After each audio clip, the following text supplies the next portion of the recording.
Topnicle es una enseñanza que nos va a conectar con dos circuitos de conducta que nacieron en el momento en el que el hombre cae, en el momento en el que Adán comete su error. Surgen dos circuitos de conducta que van a ser antagónicos y que van a ser la lucha del ser humano por siglos de siglos. Entonces vamos a ver esos dos circuitos de conducta que se van a volver arquetipos. Cuando nosotros decimos la palabra arquetipo, nos estamos refiriendo a un modelo, a un sistema, a una estructura. Un modelo, una estructura, un sistema que se estableció y que viene a ser ese sistema el que ha sido de conflicto para todas las edades y las generaciones.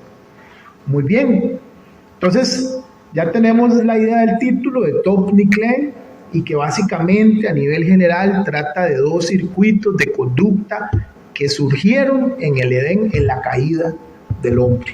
A partir de ahí se forjan esas dos estructuras.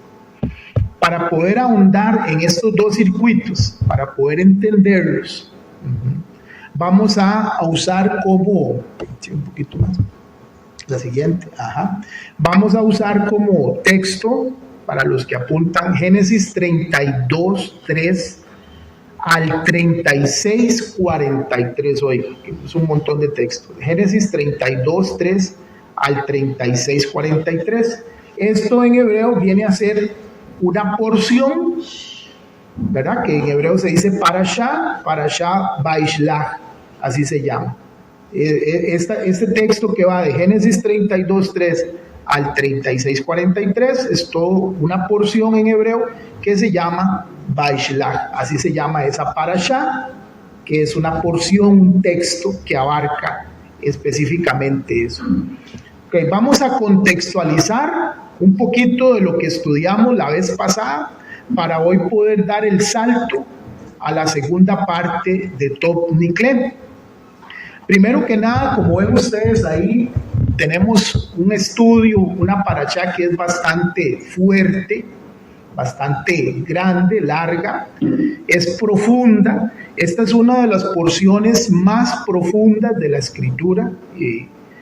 Permita el Eterno, tengamos un poquito de mérito para ahondar en ello, un poquito, ¿verdad? Y básicamente, esta porción trata del momento en el que Jacob abandona a Labán, su suegro. Y va a ser algo interesante porque si ustedes se ponen a meditar, antes de que Jacob fuese donde su suegro, quien va a ser su suegro Labán, conozca a sus esposas y viva ahí una temporada con ellos, con Labán, ¿verdad? Jacob vivía con su padre Isaac y con su madre. Y era una familia muy rica, una familia millonaria, tenía todo. Pero ven la necesidad profética de Jacob, de que Jacob debe ir a buscar una esposa, y se le da la instrucción que debe ser con Labán, el tío, ¿verdad?, de la esposa de Jacob. De Isaac, de la esposa de Isaac. Y vea qué interesante. Note usted que eran una familia millonaria, con todo lo que uno se pudiera imaginar en ese tiempo, ¿verdad? Isaac educó a Jacob, lo educó en Torá, lo hizo un hombre muy elevado en cuanto a conocimiento, tuvo una gran educación a los pies de su padre, porque en aquellos días el padre era un educador que transmitía, ¿verdad?, los conceptos educativos a los hijos. Entonces Jacob es un hombre sentado a los pies de su padre Isaac, de quien aprendió muchísimo, muchísimo. Y aún así, siendo un hombre muy completo en su formación, se ve la necesidad de enviarlo donde Labán, porque Jacob debe refinarse. Y aquí aprendemos un principio: no basta con educarnos. Uno puede tener la mejor educación, llámese secular, llámese teológica. Yo puedo tener la mejor educación, yo puedo tener el mejor educador, pero la educación no me va a eximir de mis procesos de refinamiento. Por eso Jacob es enviado a Labán. Ahí va a buscar esposa, y no solo esposa, ahí va a vivir experiencias que ahorita vamos a ver que lo van a refinar como persona. Tienen que refinarlo estas experiencias, y no son experiencias bonitas, van a ser experiencias duras que lo van a refinar como recipiente. Entonces la educación no me exime de las experiencias del refinamiento. ¿Estamos de acuerdo? Eso es un gran aprendizaje que uno tiene que tener en Dios. El que usted se eduque en Dios, el que usted aprenda en Dios, maravilloso, eso está muy bien, hay que hacerlo. Pero eso no te va a eximir de que tengas que ir donde Labán para que vivas tu proceso de refinamiento. Si usted se pone a pensar, Isaac pudo haber dicho, no, Jacob, vamos a buscar entre las familias millonarias que hay acá, que se rozan con nosotros, y vamos a buscar una esposa. No, te vamos a mandar donde Labán. Y allá pasa Jacob, y Jacob, después de un tiempo de estar con Labán, decide abandonarlo. ¿Por qué? Porque vamos a ver ahorita algo muy secreto, muy interesante. ¿Se acuerdan ustedes quién le vendió la primogenitura a Jacob? Esaú, ¿verdad? ¿Se acuerdan cómo fue? Un plato de lentejas, que venía Esaú cansado y le vendió la primogenitura. ¿Se acuerdan de eso? Bueno, ese evento fue simbólico, pero no significa que Jacob logró tomar la primogenitura, apoderarse de la primogenitura. ¿Por qué? Porque eso fue un evento externo que se vivió y Esaú le entregó la primogenitura, pero ahora Jacob interiormente debía merecer, debía demostrar que merecía la primogenitura. Y eso es lo que vamos a ver cuando Jacob se encuentra con Esaú. Ahí se va a demostrar si Jacob es digno de la primogenitura. Si él va a demostrar que él es el merecedor de la primogenitura. Pero lo va a demostrar en el encuentro con Esaú. Ahí es donde por todas queda claro ante los ojos de todos que el primogénito de Isaac viene a ser Jacob. Pero Jacob lo va a tener que demostrar. Por eso, para poder demostrarlo, para poder desplegar toda esa demostración, yo soy el dueño de la primogenitura de mi padre, el verdadero, y no Esaú, él tuvo que pasar por el proceso de refinamiento de Labán y de ahí irse para ese encuentro con Esaú, donde él va a demostrar de una vez por todas la verdadera primogenitura. Ahí es donde él realmente va a poseer la primogenitura. Antes tenía, digamos, una promesa. Antes tenía una entrega simbólica, ¿verdad? Que Esaú le hizo, ¿de acuerdo? Pero faltaba además el merecimiento. Porque le voy a decir algo. Isaac ya había bendecido a Jacob, ¿verdad? Y Esaú se enojó todo porque la bendición de la primogenitura se la dio Isaac a Jacob, ¿verdad? Pero aunque Jacob estaba con la bendición de Isaac, aún Jacob no estaba refinado. Y segundo, aún Jacob no tenía los méritos interiores para poseer la bendición que Isaac le dio. ¿Ven la diferencia? Eso se podría también como cuando uno tiene como un don, o un llamado como un estado potencial. Claro. Que uno necesita un refinamiento, sí, de pasar el proceso para ser merecedor. Claro, por eso es que Dios te recibe, Dios te bendice, o sea, Dios nos bendice a todos, como Isaac bendijo a Jacob con lo mejor del cielo y de la tierra. Dios te bendice, te dice, yo estoy bendecido por Dios, sí, pero el que esté bendecido y el que esté educado no quiere decir que usted tiene los méritos interiores para poseer la primogenitura, para poder expresar, materializar proféticamente lo que esa primogenitura va a significar, porque es a través de Jacob que van a surgir las 12 tribus.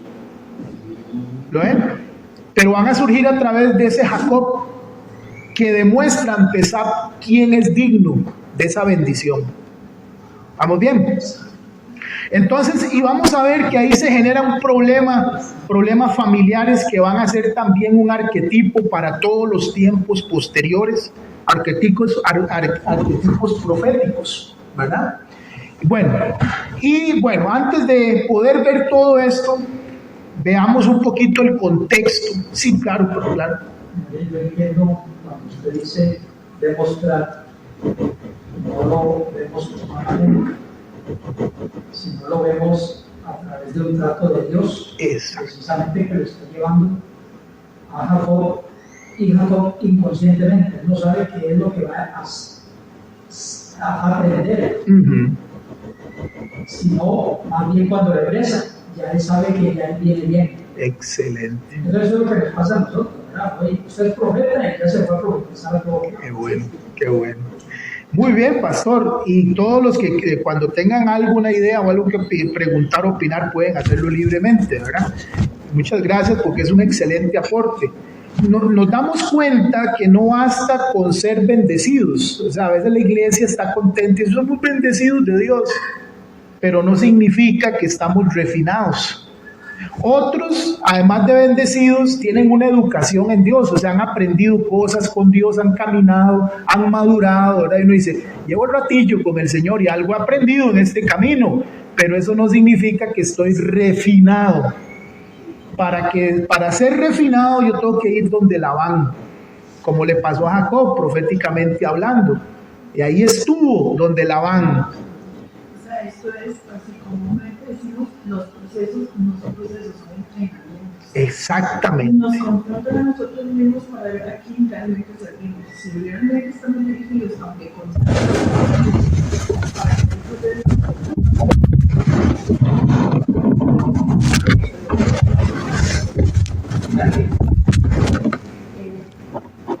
haciendo a través de nosotros para llevar la verdadera palabra de Dios, el amor y la enseñanza correcta, no solo la palabra, claro, sino el actuar por parte de Dios.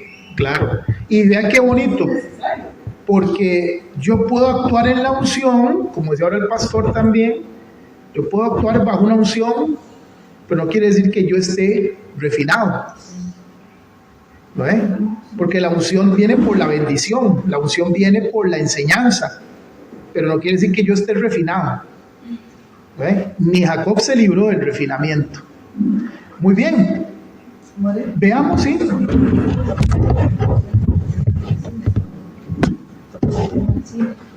Exactamente, muy buen, excelente ejemplo. Muy bien, veamos el contexto, vamos a sumergirnos en el contexto del cual enseñamos un poco la vez pasada. Hay 4 personajes en la vida de Jacob, que son Labán, Beor, Bilham y Balac. 4 personajes muy importantes. Vamos rápidamente porque algunas cosas las enseñamos la vez pasada. En el caso de Labán, que es el suegro de Jacob, ¿verdad? Dijimos la vez pasada, si gusta lo pasas, Labán se traduce al español por blanco. Labán significa blanco. Y enseñábamos que la Torá no le interesa tanto que uno piense que Labán era de piel blanca. O sea, eso no es lo que le interesa a la Torá enseñarnos, que él tenía piel blanca.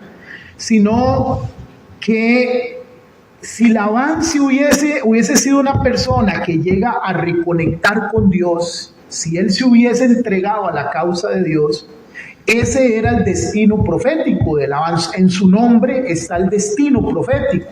Es decir, él debió haber representado el potencial más puro, más blanco, más de luz que puede llegar a alcanzar una persona cuando esa persona conecta con Dios. Por eso es que Labán es blanco. Pero vemos que una cosa es su nombre y otra cosa es lo que él es en realidad.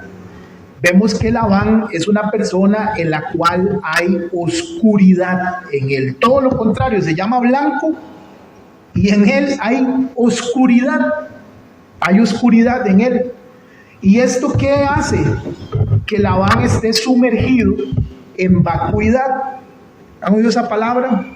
Cuando una persona tiene oscuridad por dentro, esa persona tiene vacuidad. ¿Qué es vacuidad? ¿Qué es eso? es cuando la persona internamente tiene ausencia de algo verdadero. O sea, tiene contenido internamente la persona, tiene contenido, pero el contenido en su interior no es verdadero, es decir, no es firme, no es realmente algo fuerte. Entonces, la ausencia de algo verdadero en su interior, eso es vacuidad, lo que no tiene luz. ¿Vamos bien? Entonces, por eso Labán aparenta en lo externo pureza, rectitud, pero en su accionar lo que hay es oscuridad, maldad. Eso es lo que hay en Labán. Por eso la Torah nos enseña que Labán es aramí. ¿Qué quiere decir que es aramí o arameo? Bueno, otra vez volvemos al punto. A la Torah no le interesa si Labán era de Arán, si era de otro lado de África, eso no le interesa a la Torah. Al decir que era arameo, nos está diciendo que proviene de una tierra idólatra, con prácticas muy potentes y extraordinarias en cuanto a la magia y la hechicería. De hecho, Labán desde joven aprendió las artes de la esotería, de la brujería, la hechicería, el esoterismo, el ocultismo, porque en esa cultura de Aram, en esa cultura eso era muy valorado. Era muy valorado la brujería, los secretos esotéricos, el ocultismo, a tal punto que Labán se llega a alcanzar un grado de maestría en los secretos del ocultismo, la hechicería, la magia, llega a alcanzar un nivel de hechicería. Pero el poder de Labán estaba en la boca. Estaba en la boca. Cuando Labán maldecía a alguien, la gente decía, no hay salvación para esa persona. Así de grande era Labán, que si él soltaba una palabra de maldición, por eso todos le tenían terror a Labán.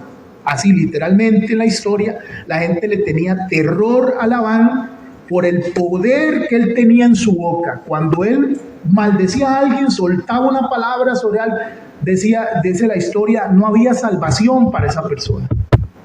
Vean el nivel que tenía Labán en ese sentido, y ese es el padre de Raquel, y ese es el padre de Lea, las dos esposas de Jacob.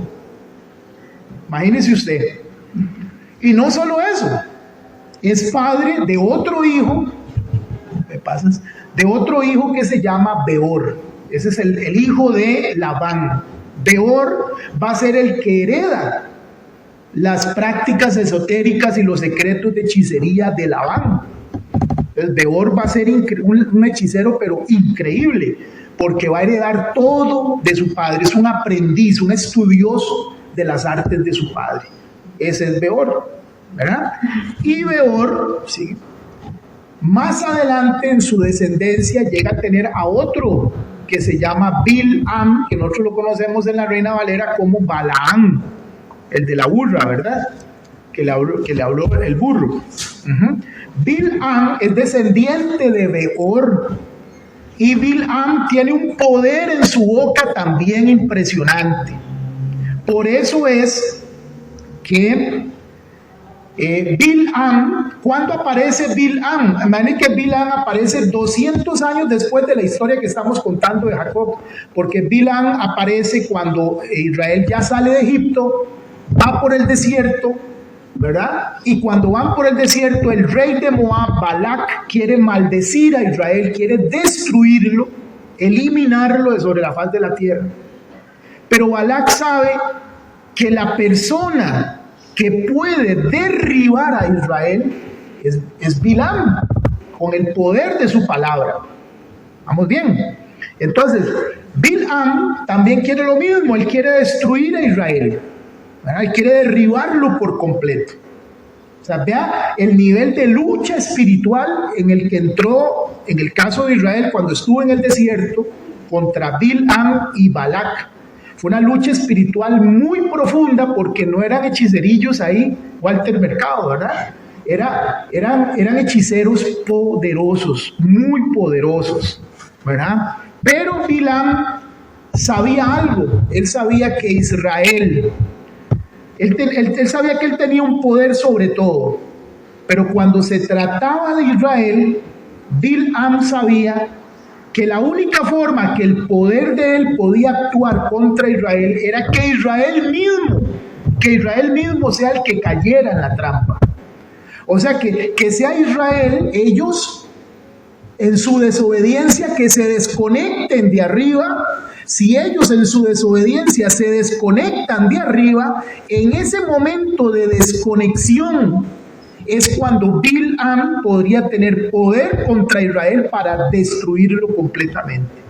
Y ahorita vamos a ver que cuando la Torah dice que Bilam y Balac querían destruir a Israel, la palabra destruir ahí no significa que querían matarlos así con cuchillo, ¿verdad? Y que se murieran. No, la palabra destruir es que quería desaparecerlos de tal manera que fuera como si nunca hubiesen existido. Es decir, incluso borrarlos de la memoria histórica, como si nunca hubiese habido conciencia de la existencia de ese pueblo.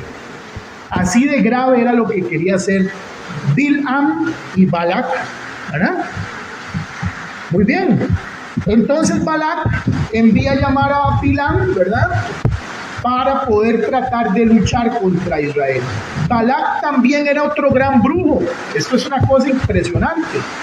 Solo que Balac, la diferencia que tenía con Bilam es que Balac era un hechicero que hacía brujería con las manos.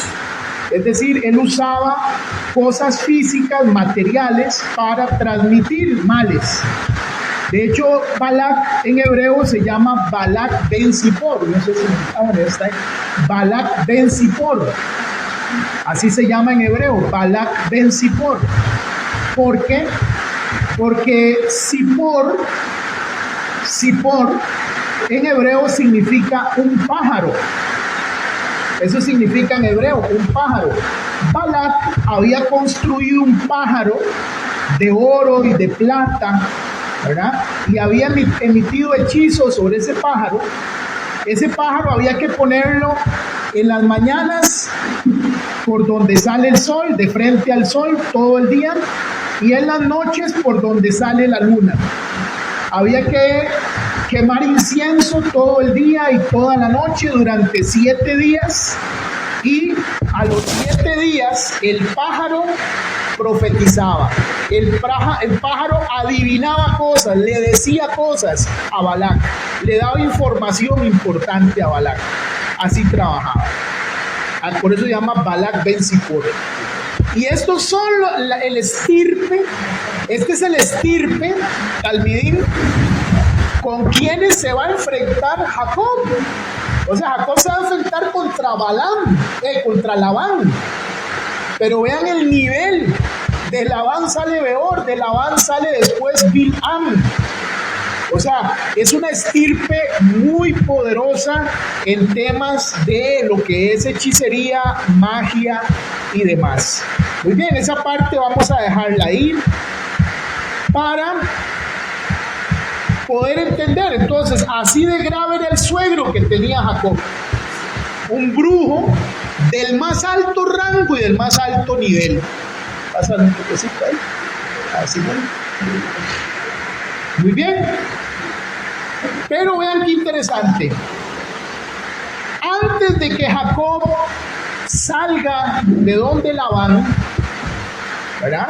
Antes de que salga donde Labán y lleguemos al encuentro que va a tener con Esaú, Jacob ya tenía una relación muy elevada con los ángeles.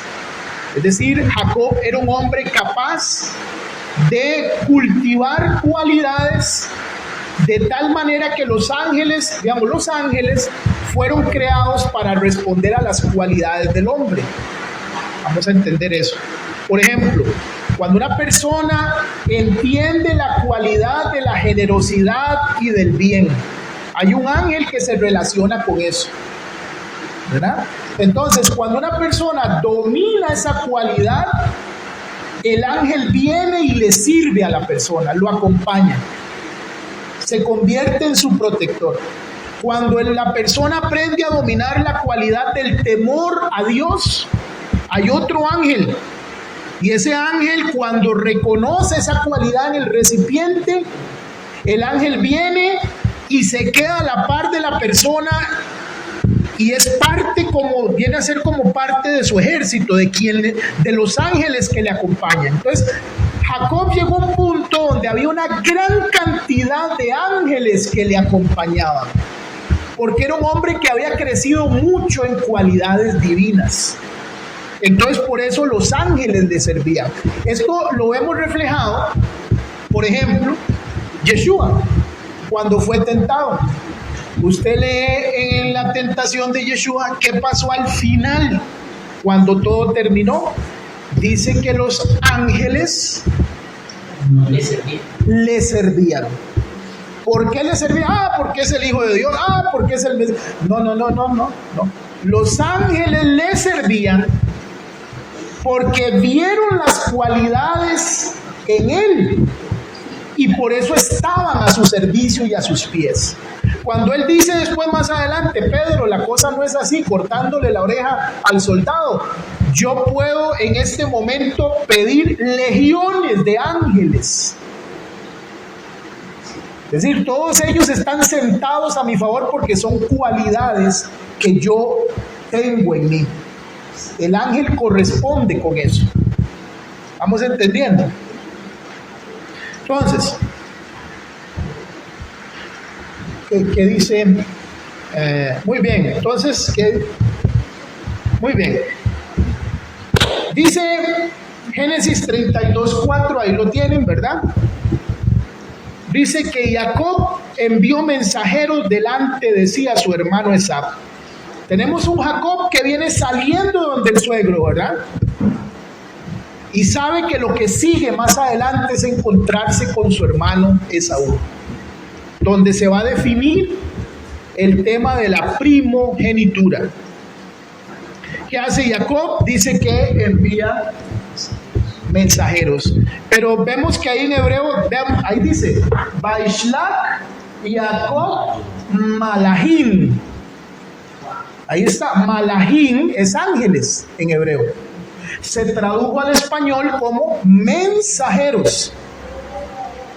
Entonces nosotros aprendemos que Malahim, los intérpretes dicen que esto significa dos cosas. Uno, que Jacob tenía servidores que eran tan elevados, tenían tantas cualidades divinas, que era como enviar ángeles.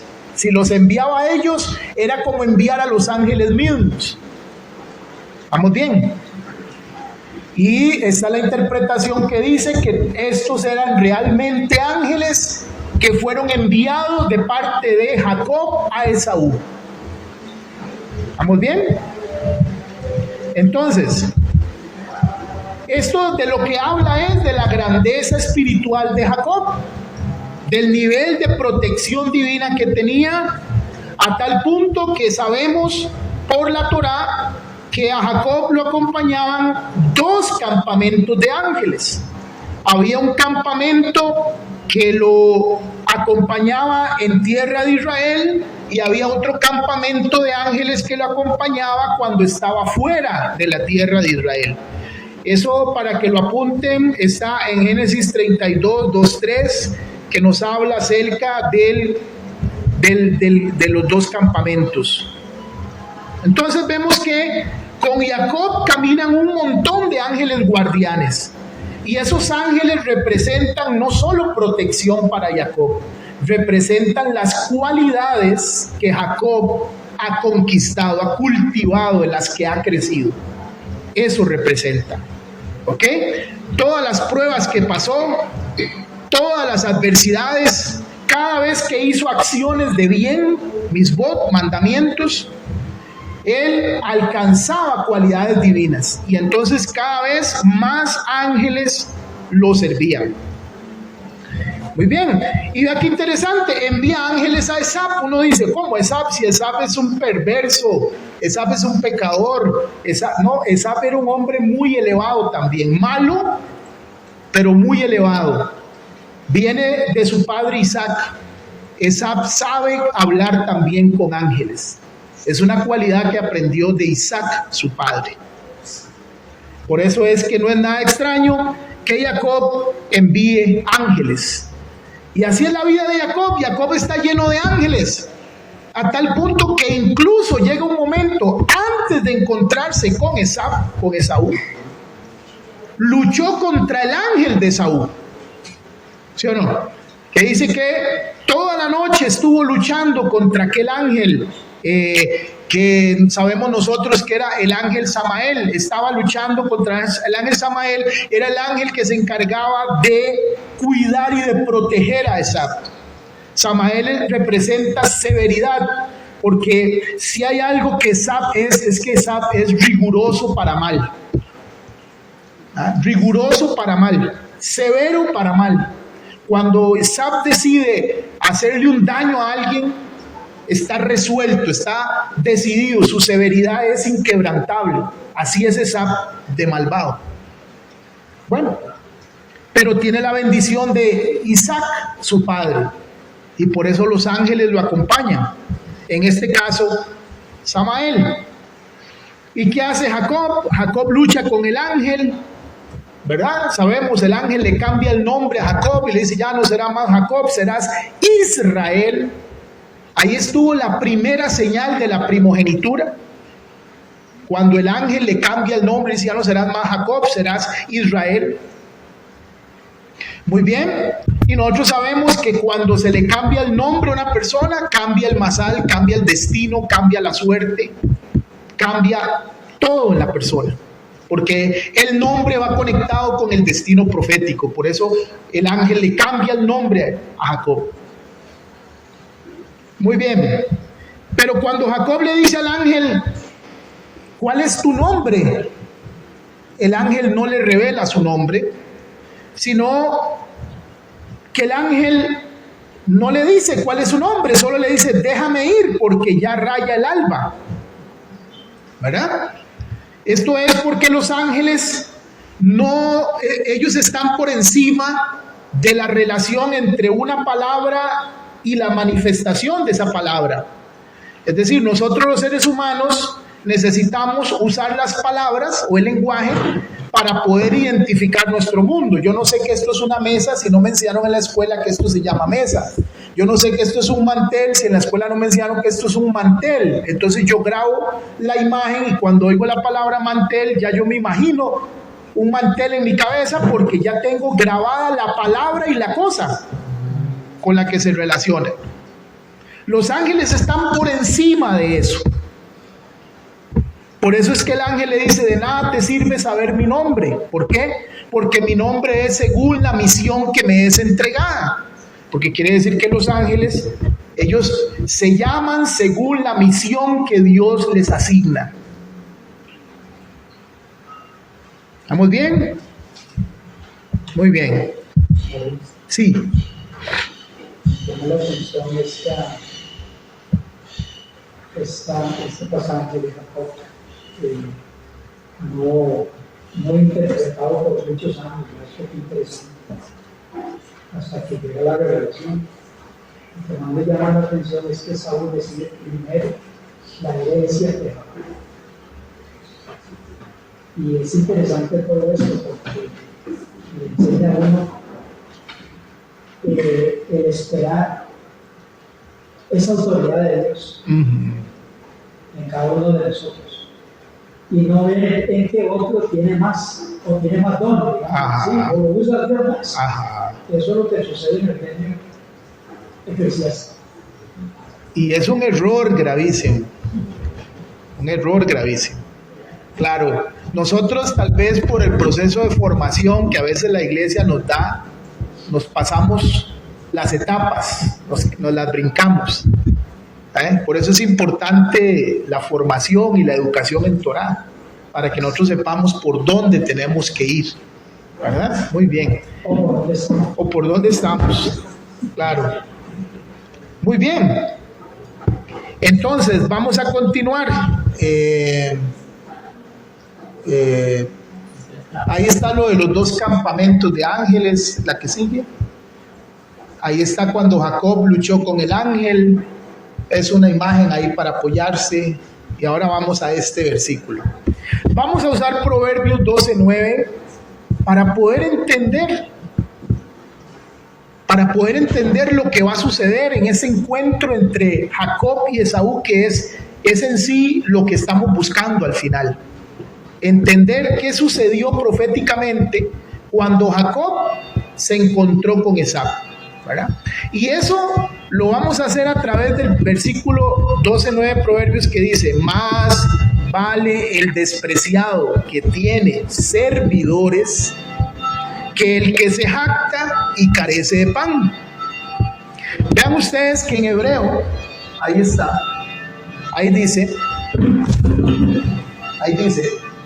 todo nikle beberlo, es decir, vamos a ver, para irlo correlacionando, ¿verdad?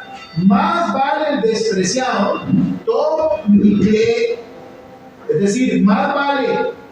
Ahorita vamos a ver, aquí Reina Valera tradujo despreciado, pero aquí la palabra es humilde.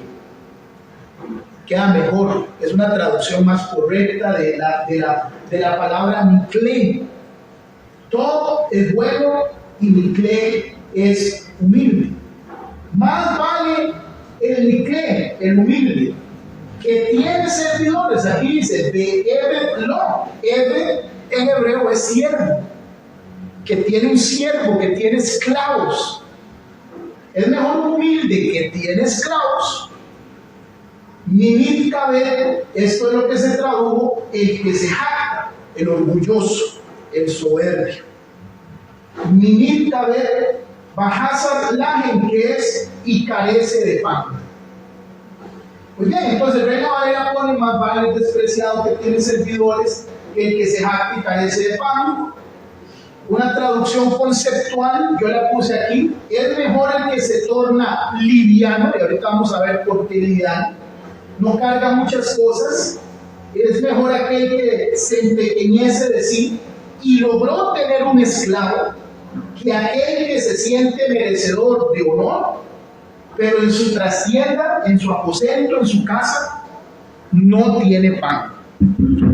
Con ese versículo vamos a tratar de obtener un montón de aprendizaje sobre lo que sucede con el encuentro, o lo que va a ir sucediendo entre el encuentro entre Jacob y Esaú.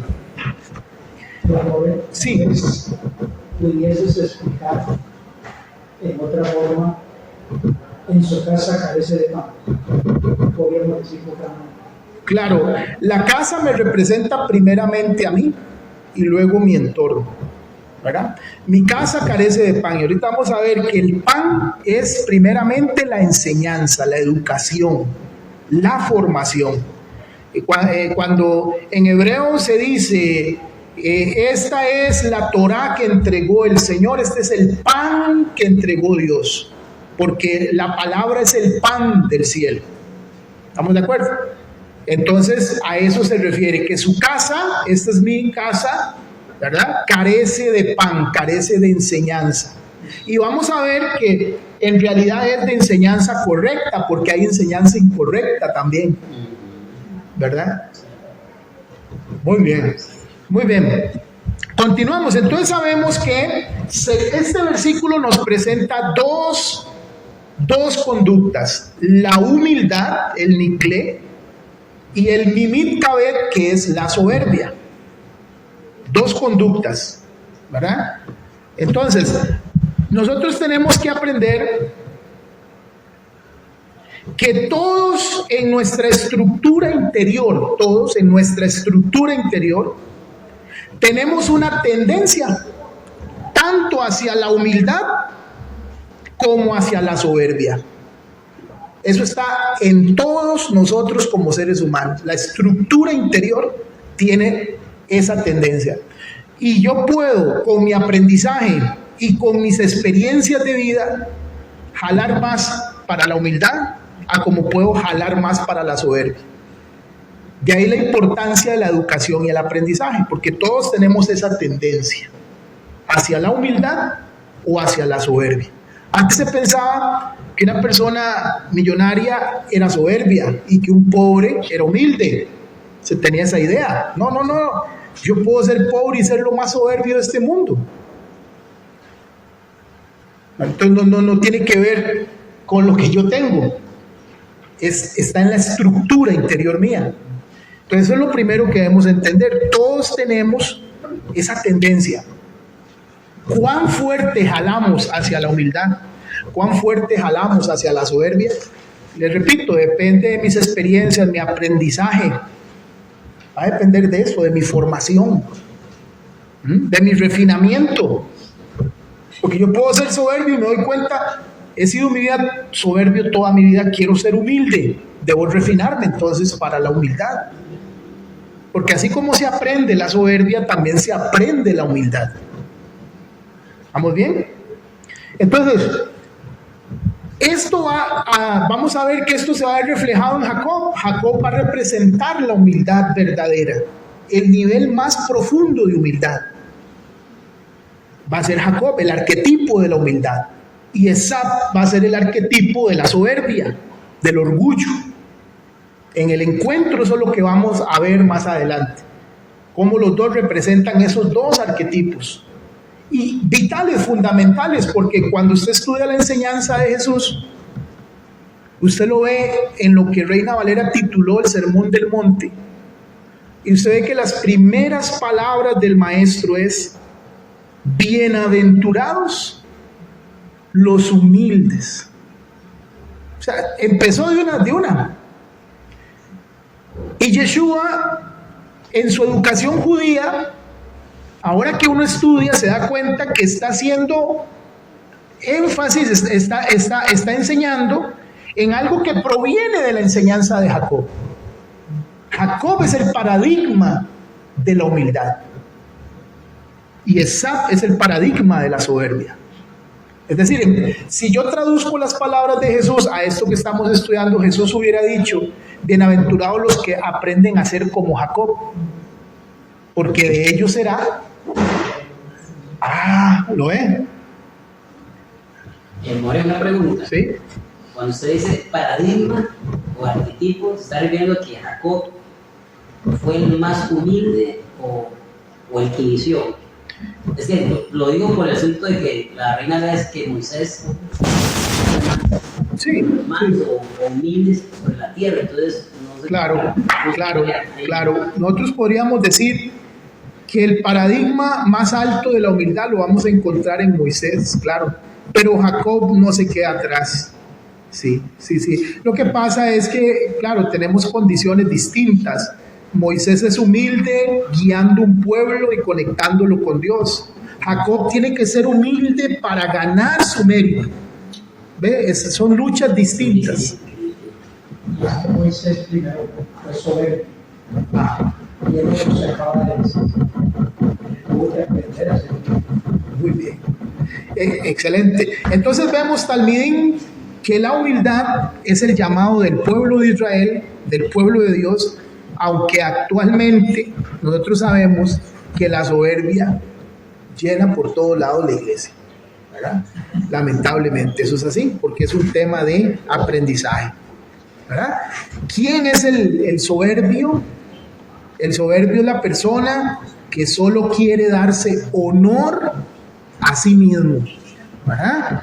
Padece de un orgullo enfermo, ¿verdad? Y eso es para mí. Sí. Gracias. Y eso le da la fuerza para hacer sentir a los demás que los demás le deben rendir pleitesía, ¿verdad? Gracias. Eso. ¿Y quién es el humilde? Una persona humilde es aquella que se empequeñece a sí mismo. Esa es una persona humilde. En hebreo, eso se llama Mesirut Nefesh. Mesirut Nefesh. ¿Qué es Mesirut Nefesh? La persona que se empequeñece a sí mismo. En tiempos antiguos, en los tiempos, por ejemplo, de lo que se conoce como el Antiguo Testamento, que eran tiempos de guerras entre naciones, personas, países, familias, guerras. Mesirut Nefesh significaba entregar la vida a causa de mi fe. Estar dispuesto a morir físicamente, que me maten por la fe. Eso era Mesirut Nefesh. Hoy que tenemos un mundo diferente, gracias al cielo, que no hay tanta guerra, aunque existen, Mesirut Nefesh significa entregar la voluntad al Creador. Y vean qué irónico. Antes gente murió por la causa de Jesús sin miedo. Y hoy entregar la voluntad es lo que más le cuesta a la gente. Y eso es Mesirut Nefesh. Lo vemos en Yeshua, cuando Yeshua está en el Getsemaní, cuando dice: Padre, pasa de mí esta copa. La gente piensa que cuando Jesús dijo: pasa de mí esta copa, estaba diciendo: no me lleves a la cruz, porque esto está muy feo, me va a doler mucho, ¿verdad? Va a ser horrible. No, porque cuando usted lee bien, usted se da cuenta que dice que Jesús sudaba gotas de sangre, que la angustia era tanta, la presión espiritual sobre él era tanta, que corría el riesgo de una muerte prematura, es decir, antes de llegar a la cruz. Esa es la copa que Yeshua está diciendo: pasa de mí esta copa. Es decir, no dejes que yo muera antes de cumplir con lo que tengo que cumplir. ¿De qué diferente? Eso es Mesirut Nefesh. Por eso él dice: no se haga mi voluntad, hágase. Yo creo que eso nos confronta a todos, que se haga su voluntad, que si vemos nosotros estamos en el mundo moderno, estamos en el mundo que está muy bien económicamente, pero realmente hay otra parte del mundo que es el Medio Oriente, que como ve que la iglesia perseguida. Y aún así personas que están en este mundo dan su vida por practicar Biblias, por predicar el Evangelio, por morir a causa del Evangelio, mientras nosotros estamos literalmente casi haciendo nada. Entonces yo creo que eso habla mucho, que se puede ver que desde muchísimo antes ya se venía hablando de esto, que realmente tenemos que entregar la voluntad en esos tiempos y ver el costo del Evangelio. Excelente. No es algo fácil. Excelente comentario. Y vea lo que cuesta a esta generación pedirle que le entregue la voluntad al Creador. Hay tanta soberbia, Mimit cabe tanta soberbia, que nos cuesta no, ¿por qué, Señor? ¿Por qué voy a morir yo a mi viejo hombre? ¿Por qué? No, porque nosotros tenemos ese problema. La formación no nos da para entregar la voluntad al Creador. Eso es Mesirut Nefesh. Ese es el humilde, el que dice: no soy yo, como decía Pablo, ya no soy yo, es el Mesías en mí. Mesirut Nefesh, ya no es mi voluntad, es la voluntad del cielo. Bueno, ¿quién es el humilde? Dice el texto. Además de que aprendemos que el humilde es el que se empequeñece, el que hace Mesirut Nefesh. El humilde, dice el texto, que no es aquel que no carece de pan, no le falta nada. Y ahorita vamos a expandir más lo del pan que tocó ahí el pastor, vamos a tocar más eso. El humilde es aquella persona temerosa del cielo que todo lo que hace lo hace en honor al cielo. La humildad es algo que tiene que ver con lo que yo tengo también. ¿Quién es el humilde? Aquel que aprende que lo que yo tengo, lo que me fue dado, es para servir al Creador. No es para mí, para mi orgullo, mi vanidad, sino para servir al Creador. Entonces la humildad tiene que ver con lo que yo tengo, cómo uso lo que tengo, si lo uso para servir al Creador o no. ¿No es? Y esto contrasta mucho porque decía ahora, ¿cómo te llamas, siervo? Sí. Steven, que dijo algo poderoso. Vean, venimos de una sociedad consumista que nos ha enseñado que yo soy digno de tener lo que yo quiero. Entonces, si yo no tengo la mejor casa, el mejor carro, el mejor trabajo. Si yo no estoy ganando millones como está ganando el otro, entonces yo pienso que Dios me abandonó, porque creo que yo debo tener lo que quiero y que Dios me va a ayudar a que yo tenga lo que yo quiera. Y es consumismo, no servicio a Dios. Ajá. Somos instrumentos. Somos instrumentos. Por eso cuando vamos a hacer algo que es instrumental, nosotros solo somos instrumentos. Solo somos vasijas, instrumentos. Me gusta. La humildad es algo que tiene que ver también, Talmidín, con la belleza. La humildad está relacionada con la belleza. En hebreo se dice, ¿quién tiene belleza? La persona que es humilde. ¿Por qué? Porque la persona que es humilde puede estar en el sitio más sencillo y lo hace hermoso, lo vuelve especial. ¿No ven? Eso es lo lindo de la humildad, que torna el entorno, lo transforma en algo agradable. Usted quiere estar ahí. Pero váyase a un ambiente donde las personas son soberbias, usted quiere irse de ahí rápido, ¿verdad? Sí, usted quiere irse de ahí, usted quiere alejarse rápido, que termine lo que sea. ¿Por qué? Porque no hay humildad. La humildad está relacionada con la belleza. Muy bien. Entonces, muy bien. Vamos con ese cuadrito que está ahí. Vean que el primer aprendizaje, me voy a regresar. Vean que el primer aprendizaje que tenemos es sobre la soberbia y la humildad. Eso nos lo deja el texto de Proverbios 12 que leímos, ¿verdad? Y comenzamos a desgranar qué cosa es el humilde, qué cosa es el soberbio, como para tener una idea conceptual de cada uno, ¿verdad? Pero ahora viene la segunda parte. El segundo concepto es este.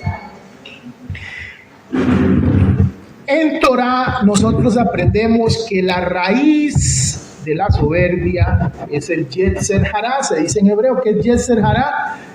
Bueno, algunos lo traducen como inclinación al mal, otros lo traducen como formación al mal.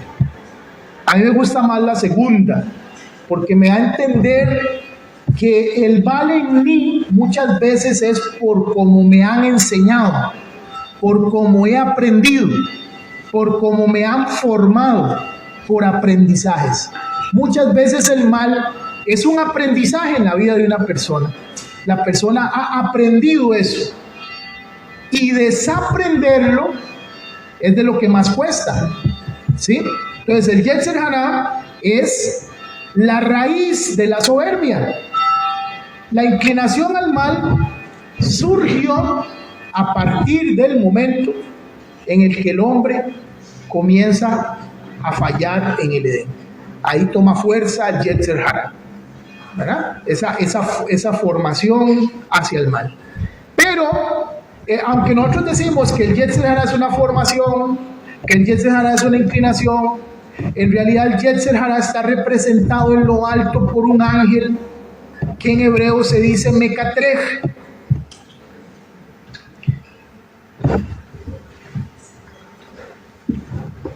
Ahí les pongo la imagen. El Mekatrej, ¿qué es Mekatrej? Que Dios arriba en lo alto tiene una corte celestial. ¿Vamos bien? Una corte celestial. Y en esa corte, el Yetzer Hará, lo que nosotros entendemos como Yetzer Hará, arriba representado por un ángel, si lo queremos llamar así, hace de fiscal. De fiscal acusador. ¿Verdad? También este Mekatrej, algunos lo llamamos el Satán, que tiene acceso a la corte divina como fiscal. Se presenta, ¿para qué? Para presentar un caso ante la corte.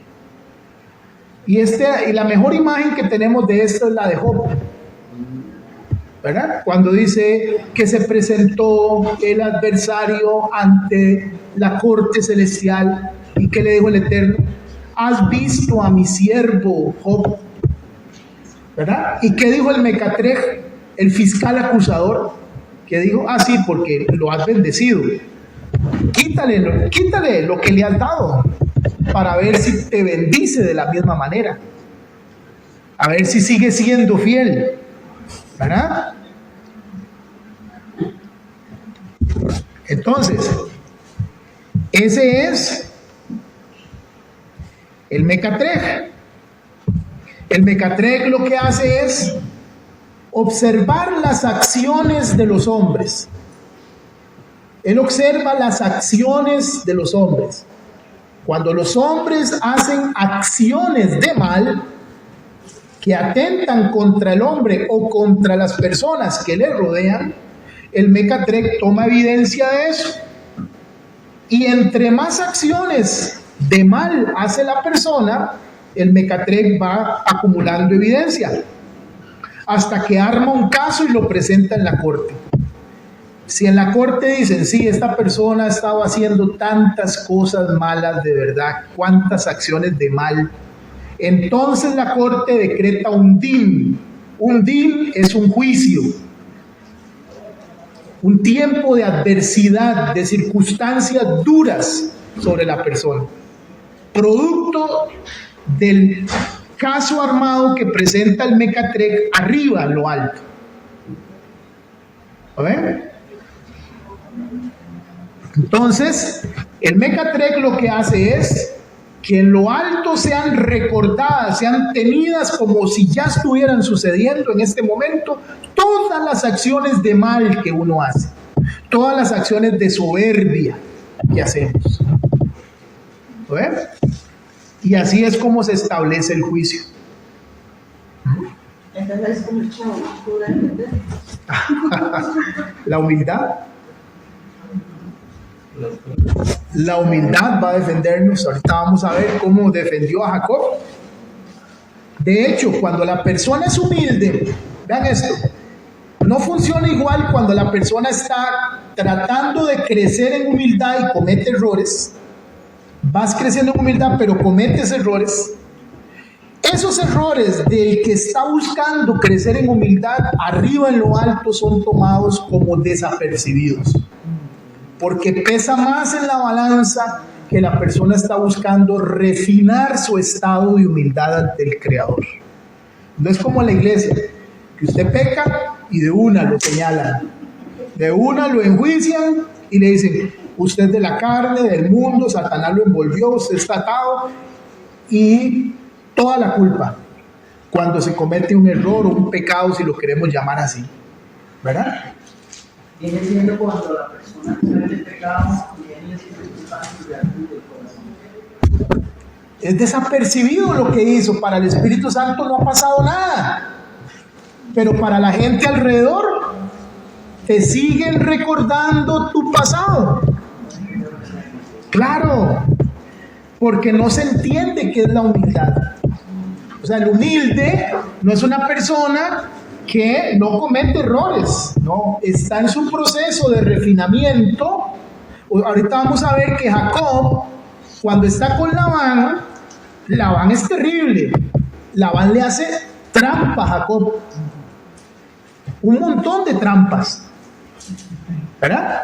¿Y qué hace Jacob? Jacob también hace trampas, pero en honor al cielo. Labán la hace porque quiere hacerte daño, pero Jacob hace trampa porque quiere honrar al cielo, porque él quiere ser Niclé, quiere ser humilde, él quiere servir al propósito del cielo. Entonces las tretas de Jacob son tomadas como desapercibidas arriba en lo alto, y lo más importante es el camino por el que Jacob va creciendo. ¿Va viendo? Entonces, por eso es que cuando un juicio, una adversidad, una circunstancia viene contra mí, yo debo entender que algo sucedió, algo he hecho yo, algo fue recordado arriba en lo alto. No he actuado bien. Es interesante paréntesis pequeñito, en ese contorno, Jacob se da cuenta de que ya hay mucho lo que él está pagando y habla con esposa. Y le dice, hey, no, creo que ya yo he pagado lo suficiente y ya no puedo estar viviendo aquí así. Es importante esas cosas en el contorno de nosotros, que nosotros podemos decir, Dios, ¿qué está pasando? Nos hemos humillado, hemos pedido perdón, ¿qué está pasando? Excelente. Muy bien. Entonces también el Yetzer Hará, por eso es, les decía la vez pasada que una de las formas de traducir mecatreg es alcahuete, ¿verdad? Pero nosotros en la actualidad, en nuestro castellano actual, alcahuete es una persona que le tapa las cosas a otra. Pero alcahuete en el original, en tiempos antiguos, era una palabra diferente. Alcahuete era un acusador, un fiscal. ¿Ve qué diferente? Por eso es que el mecatreg es un fiscal. ¿Y cuál es el sentido del mecatreg? El sentido del mecatreg es luchar contra los hombres. ¿Qué es luchar contra los hombres? Es intentar que ellos profanen lo sagrado, que los hombres cometan pecados, que hagan acciones, que desarrollen hábitos, que todo tiende para mal. Ese es el objetivo del mecatreg. Uno dice, el diablo. No. Yo fui desarrollando hábitos y aprendizajes y comencé a hacer cosas que me dañaban a mí. Y el mecatreg arma el caso. ¿Vamos bien? Y vean ustedes, sí. Digamos, en la actualidad se habla de espíritus vigías. Esos espíritus vigías parecen un mecatreg. Claro, que lo que hacen es recolectar evidencia, como en un juicio. Igual, nosotros tenemos la oportunidad para orar, para decir que se cegaron, que sean burlados, o ellos tienen esa misión y de ahí ellos tienen esa misión. Lo que yo puedo hacer es aceptar mis errores, que eso es muy importante, ¿verdad? Y a través de la humildad buscar el refinamiento de esas acciones. Porque esa es la teshuva, ese es el arrepentimiento, cuando yo realizo una acción para cambiar lo que estoy haciendo. Y el caso, digamos, cuando uno nos percibe, sale de diferentes lugares, porque Sí. percibe, Claro. A veces uno dice, quiero que digan la verdad. Claro. Porque que la calle es recta y uno dice, ¿dónde vimos la vuelta? Porque Claro. estamos en la recta. Y es persistente el asunto, ¿verdad? Y yo digo que, bueno, hoy en la retroinspección, qué importante es eso. Entrar en esa humildad para que... Claro, la humildad transmite luz divina. Por eso decíamos que la humildad está relacionada con la belleza, porque transmite luz divina que usted va alcanzando. Lo que pasa es que a nosotros nos enseñaron que nuestra guerra es contra los demonios. Es decir, yo vengo y me pongo a reprender demonios. Y tampoco es que está mal, pero en realidad la lucha de nosotros es por obtener más luz de Dios en nosotros. Porque está escrito que la luz disipa las tinieblas. Entonces, si yo cargo luz divina en mí, y puedo llegar a un lugar donde hay expresiones de espíritus y cosas que yo puedo percibir, eso no lo vamos a quitar, eso está ahí. Pero el trabajo es si la vasija carga luz divina, porque si yo cargo luz divina y te encuentro, permítame solo como ejemplo, y te encuentro a ti mal, y yo puedo transmitirte luz a ti, esa luz disipa la tiniebla que estaba atormentando. ¿Ves? Por eso cuando Jesús empezó su ministerio fue dicho, y fue vista gran luz. Así se dice sobre el ministerio de Jesús, y fue vista gran luz a los que estaban en tinieblas, porque Yeshua lo que llevaba era luz, y él era claro cuando dice, yo soy la luz del mundo, y usted nunca lo ve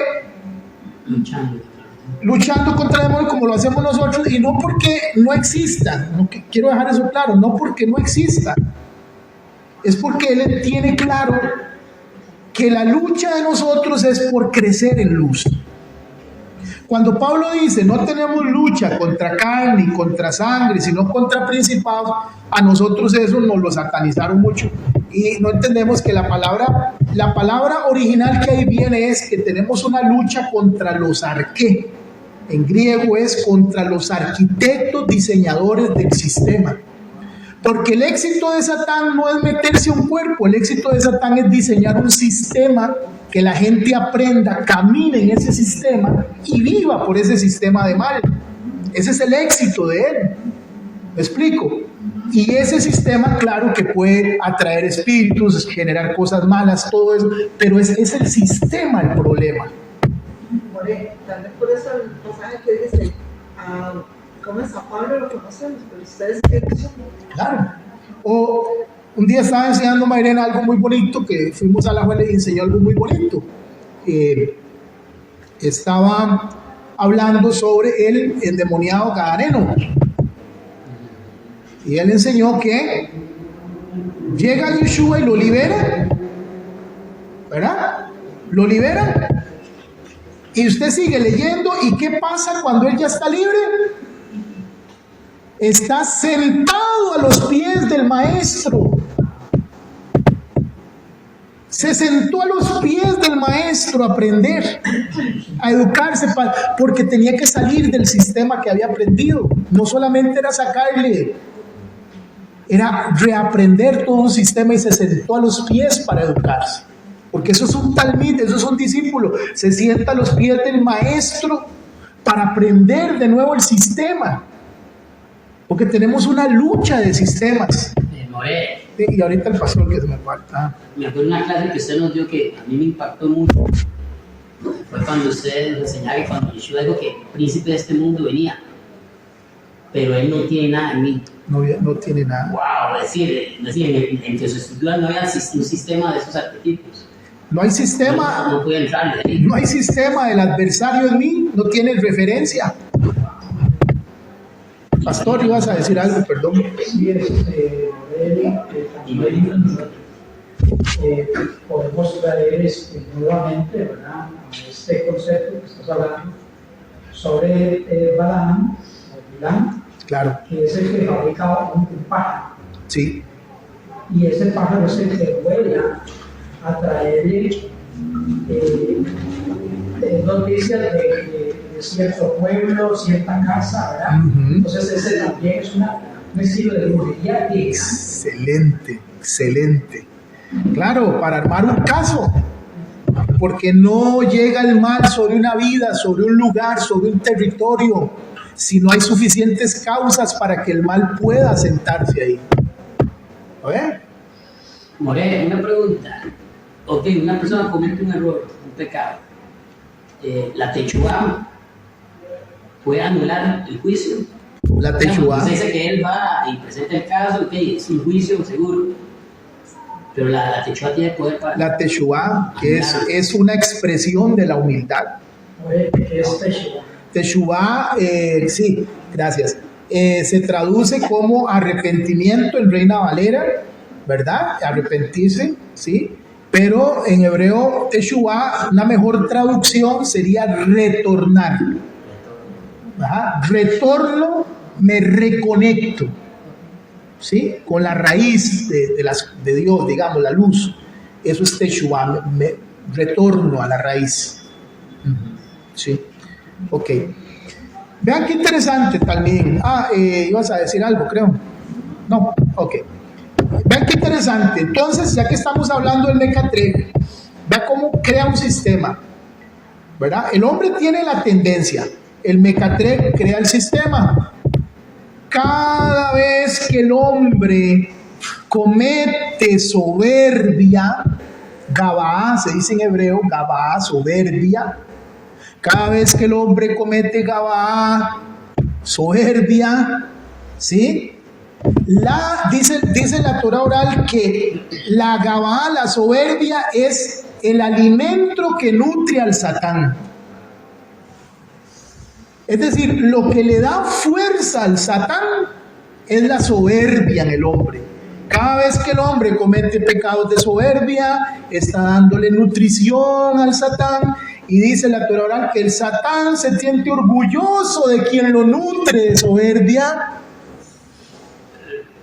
¿Qué podríamos empezar en soberbia? ¿Qué podríamos poner en soberbia? Muchas cosas. Vamos a poner una sencilla. Hablar mal de mi hermano. Eso es soberbia. El primer templo de Israel que construyó Shlomo fue destruido porque las personas hacían la shon hara, es decir, hablaban mal de su prójimo. Y esa fue la causa que hizo que el templo fuese destruido. Cuando nosotros hablamos mal de nuestro hermano, estamos cometiendo el mismo pecado de soberbia. Por eso, cuando el rey de Asiria vino contra los judíos, cuando el rey de Babilonia vino contra los judíos, ¿sabe qué dijeron los profetas? Los profetas dijeron: no te ensoberbezcas porque estás moliendo harina que ya estaba molida. ¿Qué quiere decir? Que estás moliendo harina que ya estaba molida porque ya nosotros habíamos pecado de soberbia. Y por nuestro pecado de soberbia es que tú, oh rey de otra nación, puedes venir y destruirnos. ¿Lo ves? De lo contrario no hubieras podido tocar el templo.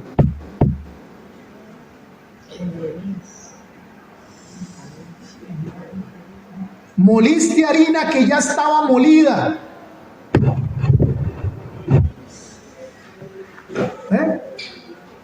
Entonces, esto es lo que hace que el Satán se sienta orgulloso.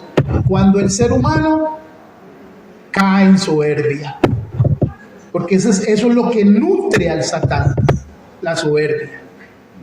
Y la soberbia es algo que interesante, porque nosotros pensamos que la soberbia, tenemos una idea de la soberbia, pero la soberbia es muy sutil. Si usted se pone a pensar, es muy sutil. Yo puedo ponerme máscara de hermanito, ¿verdad? Voy al culto y gloria a Dios, aleluya, y canto, y qué lindo, y uso la Biblia, pero estoy cargado de soberbia. ¿Lo ven? Es tan sutil, usa la misma palabra para disfrazarse. ¿Lo ven?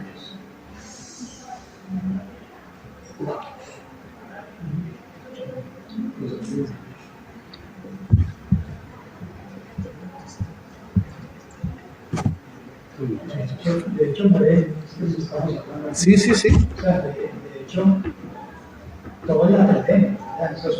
Todos tenemos esa inclinación hacia ello. Silenciosa, abierta, todos la pretenden. Claro. Y estamos en el proceso de cambiar a la humanidad.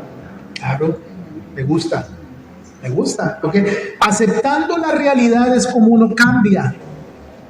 ¿Sí o no?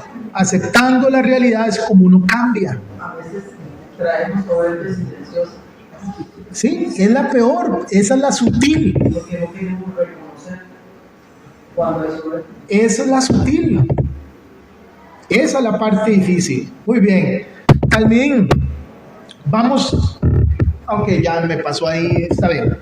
Vamos a aprender otra cosita más. Hay una cualidad que tiene el poder de someter la soberbia, de someter el Yetzer Hará, de someter al Mecatrec. Esa cualidad especial se llama Top Nikle. Top Nikle es el secreto para vencer lo que conocemos como pecado. Y esto, si usted lo analiza, como lo veíamos en la clase pasada, pastor, todo el ministerio de Yeshua se basa en humildad. En humildad. Porque ese es el secreto con el que Él va a vencer al pecado. Y por eso Él va a decir: yo soy el camino. Porque si ustedes aprenden de mí a ser humilde, como yo soy, decía el maestro, ustedes van a poder vencer el pecado. Pues que nosotros nos dijeron que el pecado lo vencemos, usted tiene que orar mucho, hermano. Usted tiene que orar, ojalá todo el día pase orando. Ojalá se meta 3 veces a la semana en ayuno. Ojalá usted vaya a los cultos, todos los cultos, no falte a uno. Léase la Biblia en 4 versiones diferentes. Y nosotros ahí comenzamos. Esos son herramientas, pero eso no te quita la soberbia. Bien lo puede. Incluso yo puedo orar mucho, lo que decía la sierva, y padecer de una soberbia silenciosa que me es oculta. More, como el caso del fariseo cuando fue a orar. Y luego 3 veces al día y no fue justificado, por su soberbia no salió justificado. Claro. Wow. Vean ustedes, si el ministerio de Yeshua se basa en la humildad, que Yeshua cuando va a ir a visitar a los samaritanos, a los shonronitas, los samaritanos, ¿qué pasó? Lo rechazaron. Los samaritanos dijeron, no queremos que ese hombre pase por aquí. Lo rechazaron. O sea, Jesús experimentó, ¿cómo se llama cuando uno va a un país y lo discriminan? Experimentó discriminación porque era judío. Y los samaritanos, no es judío, no queremos ni verlo judío. Pero ve al maestro, cuando hace la parábola del buen samaritano, pone precisamente al samaritano como ejemplo de bien. ¿Qué nivel el del maestro? O sea, no pone a su pueblo como ejemplo, pone al samaritano como ejemplo de bien.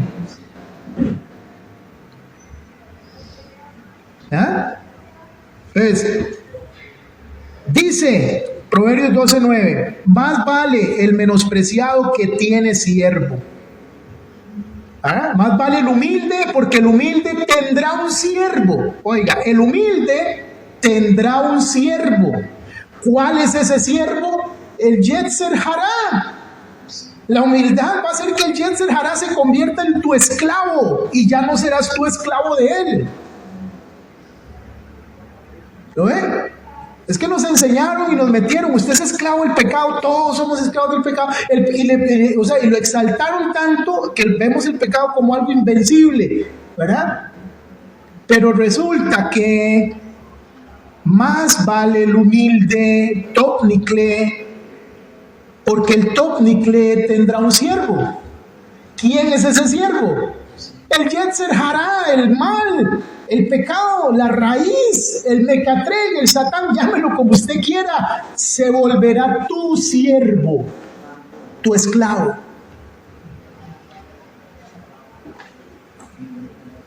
¿Y cómo hace uno para ser humilde? Para ser humilde, dicen los sabios, tienes que aprender a sobreponerte a las tentaciones.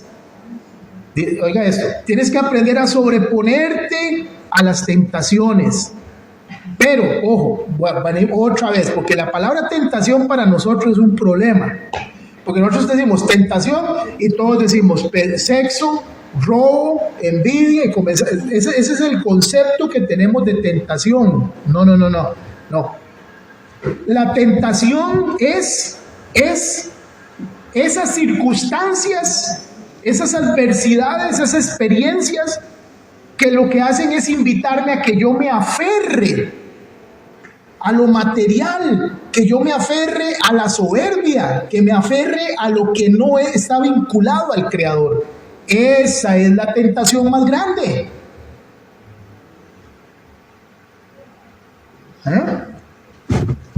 Entonces aprendemos que aquel que es humilde va a tener un siervo, ¿verdad?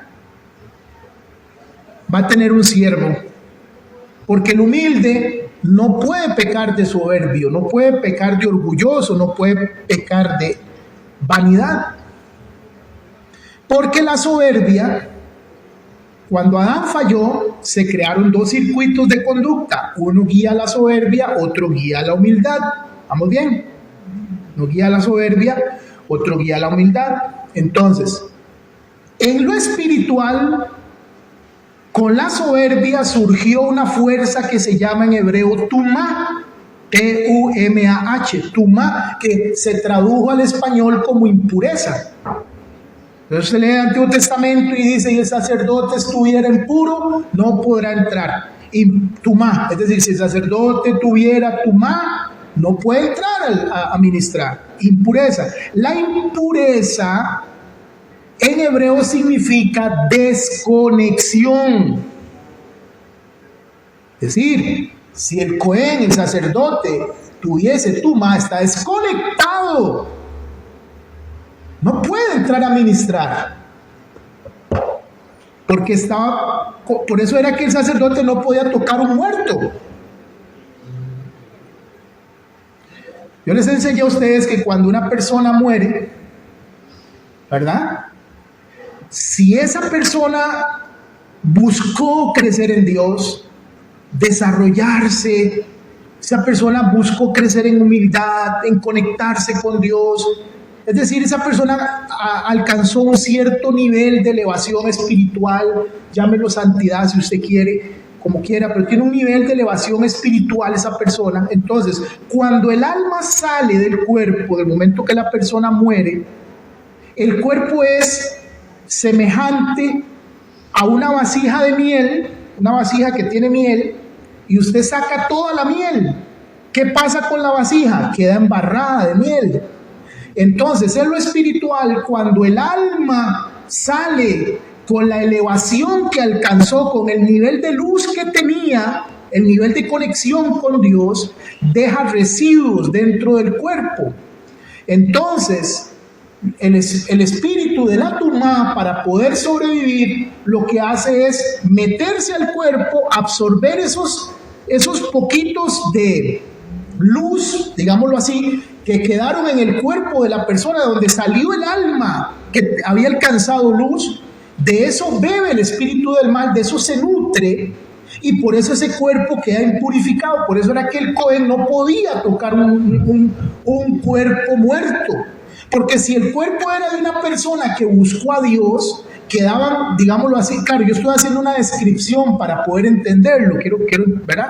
Estoy haciendo una descripción que podamos entender en nuestras palabras. Entonces, si el cuerpo era de una persona que buscaba al Creador, el cuerpo quedaba con restos de santidad, de luz, de elevación, quedaba con restos ahí de espiritualidad. Entonces, el espíritu del mal viene al cuerpo, se alimenta de eso, y entonces ese cuerpo tiene Tumá, tiene espíritu de mal ahí. El sacerdote no podía tocar eso. ¿Estamos bien? En cambio, si tocaba el cuerpo de una persona que era gentil, en el sentido de gentil, de una persona que no se conectaba con Dios, que no buscaba a Dios, que no crecía en Dios, que no había obtenido ninguna elevación espiritual, ese cuerpo nunca tuvo nada. Entonces, el espíritu del mal no puede nutrirse de nada y no hay contaminación, no hay Tumá, no hay impureza. La impureza en el cuerpo se da cuando una persona buscó a Dios. Por eso era que el Cohen no podía tocar el cuerpo.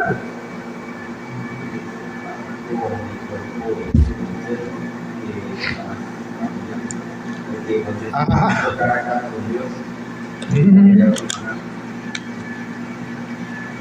¿Ves cómo la enseñanza abre el entendimiento? ¿Ves por qué el enemigo peleaba el cuerpo de Moshe Rabeno? Porque Moshe era luz, su rostro irradiaba luz divina. Dios guarde, eso hubiera sido un peligro terrible, que el cuerpo de Moshe hubiera quedado al descubierto. Entonces, Talmidín. Ajá.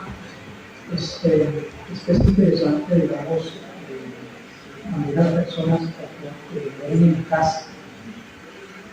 Ajá, dime. Los libros. ¿Los qué? Ajá, ajá. Entonces, en ese lapso de llamar al hijo de Dios, está peinando, no sé. Pero se puede producir eso, porque el alma inmediatamente abandona el cuerpo. Ajá. Inmediatamente ya es muerta, la persona es muerta. Ajá.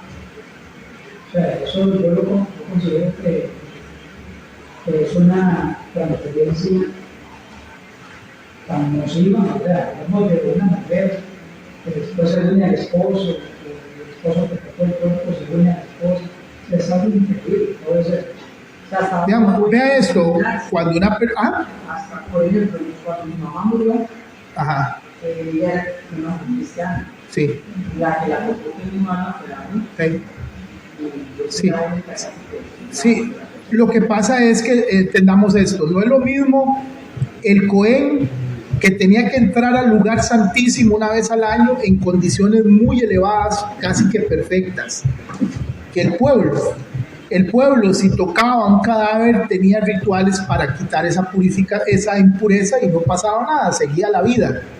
¿Me explico? El problema era con el Cohen. El Cohen no podía tocar. Si había un cuerpo muerto, un ejemplo, en esa casa se murió alguien, el Cohen tenía que ir y dar la vuelta. Aunque venía aquí a la casa de Alaparo, el otro tenía que ir a dar la vuelta para no impurificarse. No, ahora en la actualidad, ¿qué pasa? Sí, digamos, lo que no quiero que tomemos aquí es pensar, ¿verdad?, que si un familiar de nosotros se muere y lo abrazamos, lo vamos a contaminar, no lo tomamos así, sino que entendamos cuál es la dinámica espiritual, porque yo lo que quiero darles a entender es, vean esto, cuando Adán falló, surgieron dos fuerzas, Yetzer Hará, Yetzer Tov, fuerza del bien, fuerza del mal, ¿verdad?, inclinación al bien y al mal. Ok, surgió la soberbia y la humildad. ¿De acuerdo? Surgió la soberbia y surgió la humildad, ¿verdad? La fuerza espiritual que cobija o la fuerza espiritual que hace que la soberbia tenga tanta potencia se llama Tumá, fuerza de impureza. Y la fuerza que hace que la humildad pueda tener toda la fuerza necesaria para conectarse con el Creador, ¿verdad?, es la fuerza de la pureza, de la conexión. ¿Vamos bien? ¿Entendemos eso? Entonces les expliqué lo que pasaba con un cuerpo, cómo era que el Cohen se impurificaba, para que entiendan ustedes qué es la dinámica espiritual de la Tumá, que es la fuerza espiritual que alimenta la soberbia. Antes de tomar cafecito, que están pidiendo cafecito, termino con esto. Entonces, bueno.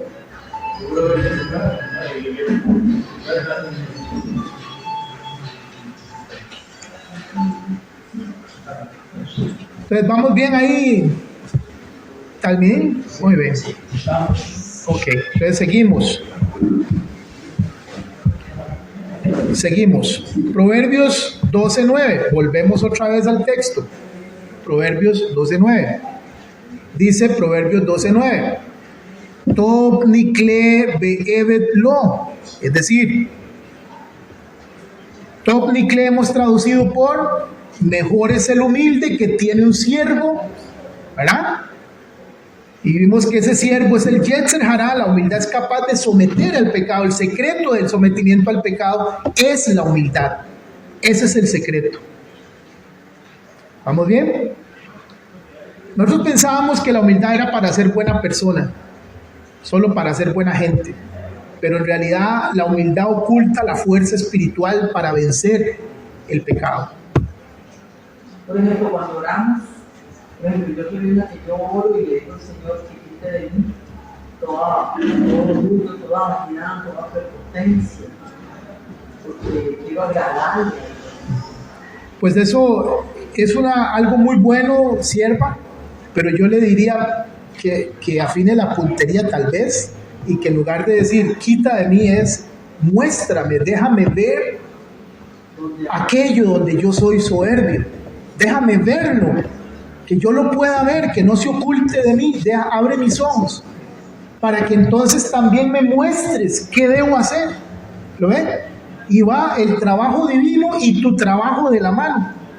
¿Ve? Pero si yo digo, arranca de mí esto, eso es como Si pasara así literal, qué bonito sería, ¿verdad? Porque Dios me arrancaría eso.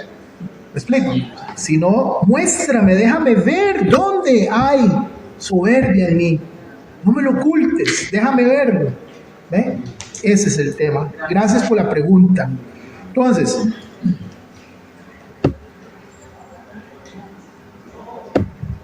Entonces, el secreto del humilde es que el humilde, no hay modo, el humilde original, el verdadero, como vamos a ver el caso de Jacob, no hay modo que caiga en la soberbia. Y eso va a ser probado cuando Jacob se encuentre con Esaú. No hay modo de que Jacob caiga en soberbia ya no hay manera. Ya Jacob alcanzó esa dimensión de humildad, porque él se mantiene. ¿Y cómo lo hace Jacob? ¿Cómo logra esto? Porque uno dirá, ¿con qué se come eso? Bueno, dicen los maestros que cuando tú aprendes a subyugar tu voluntad a la voluntad del Creador, que cuando tú aprendes que tú tienes intelecto, sí, tú tienes intelecto, pero que hay un intelecto superior más grande que te puede elevar, que cuando tú entiendes que tienes voluntad, sí, pero que hay una voluntad más alta y que te puede llevar más allá, y subyugas tu voluntad a su voluntad, tu intelecto al intelecto superior. Es ahí donde entonces comienzas a entender qué es ser humilde. Y dicen los maestros que cuando una persona es capaz, ¿verdad?, de decir, yo tengo intelecto, claro, soy muy bueno pensando aquí, yo tengo voluntad y puedo tomar decisiones en mi casa y hago lo que quiero y yo decido, qué bonito. Pero cuando yo me doy cuenta que hay una voluntad más grande y más alta que la mía, que hay un intelecto más grande y más sabio que el mío, que está en lo alto, entonces dicen los maestros que si yo logro hacer eso, me será revelado el objetivo para qué vine a este mundo. ¿Cuál es el objetivo de mi vida específico? Cuando yo logre anular en el buen sentido y me dé cuenta que yo quiero aprender de ese intelecto divino, esa sabiduría que está arriba. Usted vaya, estudie y sea profesional y hágase el mejor profesional que usted pueda. Eso le va a dar intelecto, le va a dar habilidades, le va a dar aptitudes. Pero nunca se olvide que hay un intelecto más alto que el de un médico. Porque cuando el médico dice, ya yo no puedo hacer más nada, es cuando uno dice, sí, yo sé que usted llegó al límite, pero arriba hay un trono y yo voy a presentar un caso. Voy a presentar un caso al Creador para que el Creador, si Él me dice amén, esa persona se levanta. ¿Lo ven? Y es cuando el doctor dice, bueno, ya eso fue un milagro. Eso fue Dios. ¿Lo ven? Por eso es que sí, claro, el humilde, eso es lo que pasa, que aprende a subyugar su voluntad, su intelecto a uno superior. Y cuando él aprende, cuando vamos aprendiendo a hacer eso, que hay una mente más grande, decía Pablo, la mente de Cristo, ¿se acuerdan ustedes? La mente de Cristo, del Mesías, ¿verdad? Cuando uno aprende a eso y comienza a caminar en eso, es cuando sucede otro milagro. Las emociones comienzan también a modificarse en uno, porque las emociones es otro problema del ser humano. Entonces, vea qué interesante. Someto mi voluntad, someto mi intelecto, acepto que hay una voluntad más alta que la mía, un intelecto más alto que el mío. Reconozco eso y eso va a traer en mí modificación de mis emociones. Y cuando mis emociones comienzan a ser modificadas por eso que estoy experimentando hacia arriba, es cuando entonces tiene una conexión especial con Hashem, que fue lo que le pasó a los grandes hombres de Dios, que tenían una conexión especial con Hashem, con Dios, no porque Dios dijera, tú eres más especial que todos los demás, no, este camino está abierto para todos, pero no sabíamos cómo llegar ahí.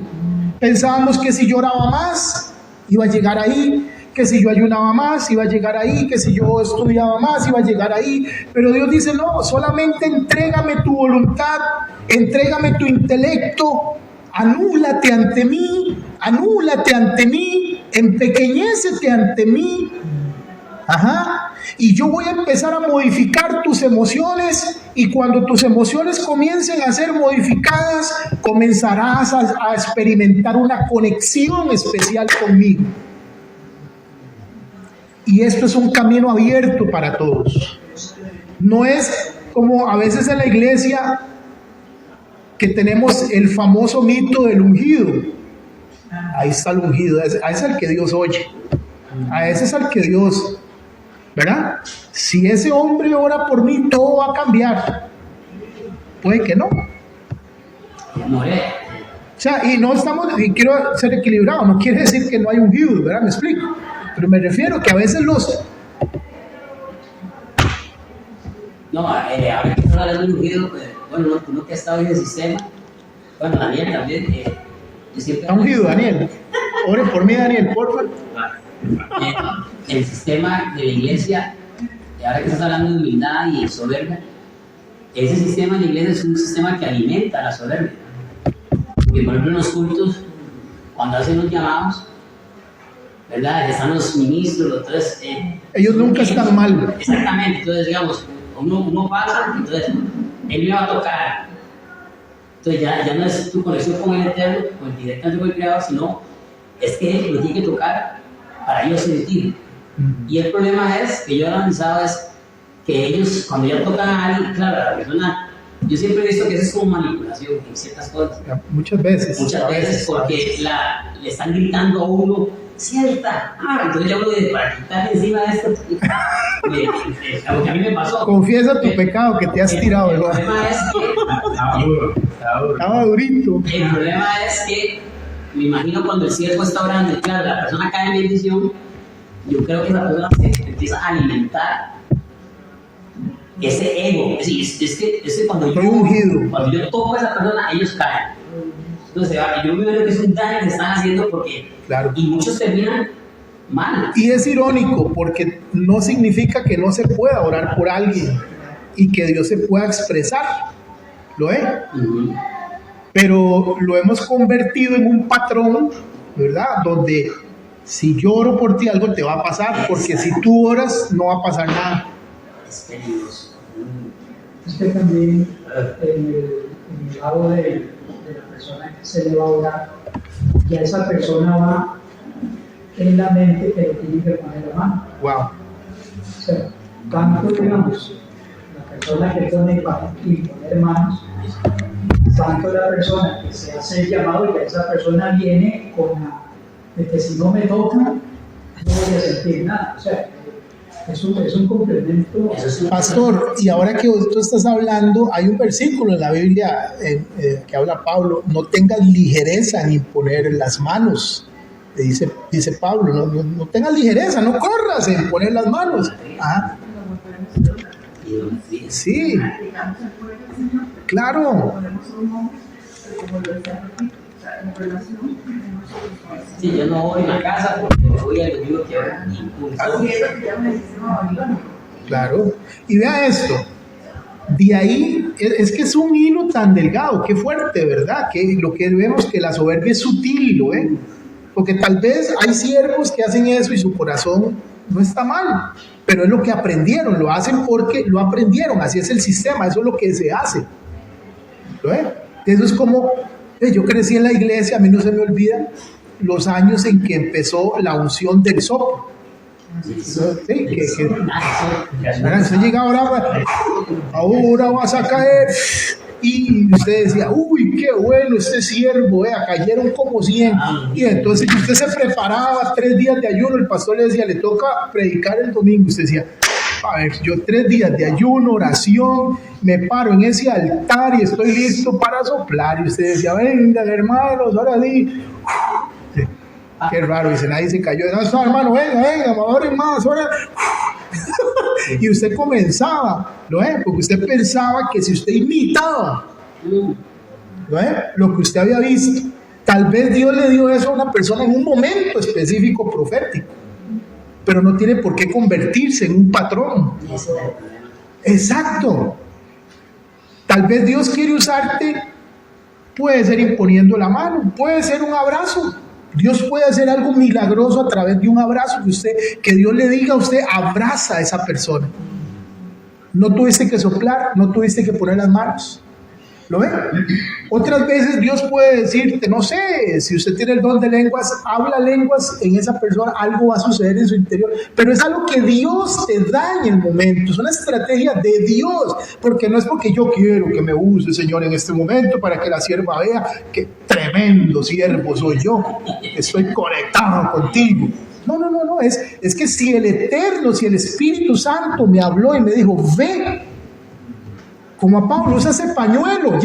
Usted vio que Pablo, Tesalonicenses, les vamos a mandar pañuelitos. Efesios, preparen los pañuelitos. Gálatas, preparen los pañuelitos, porque verás que en Hechos me funcionaron muy bien. Entonces vamos a seguir con el pañuelito. Todo el mundo, a ver, Silas, usa el pañuelito, porque si no, no es discípulo mío. El pañuelo, que era Pedro el que usaba. El pañuelo. O sea, vamos a poner de moda la sombra. La sombra. ¿Me explico? Dios le dio una estrategia profética. Ellos estaban conectados en ese momento. Y esa era la estrategia en ese momento. No era ninguna otra. Porque Yeshua no podía haber hecho lo de la sombra. Claro. Pero ¿por qué nunca lo hizo? Porque esto es algo donde Dios en conexión te lo dice de verdad. No es que yo me lo invento. ¿Eh? Muy diferente. ¿Qué? Ya sale con el café. Yo elevado en el séptimo cielo y viene Grace, vamos a orar, Graceita, venga, vamos a desconectarla. Yo en el séptimo cielo, vamos por el cafecito. Todos, ya Gabriel se iba a sentar a mi derecha. Qué bárbaro.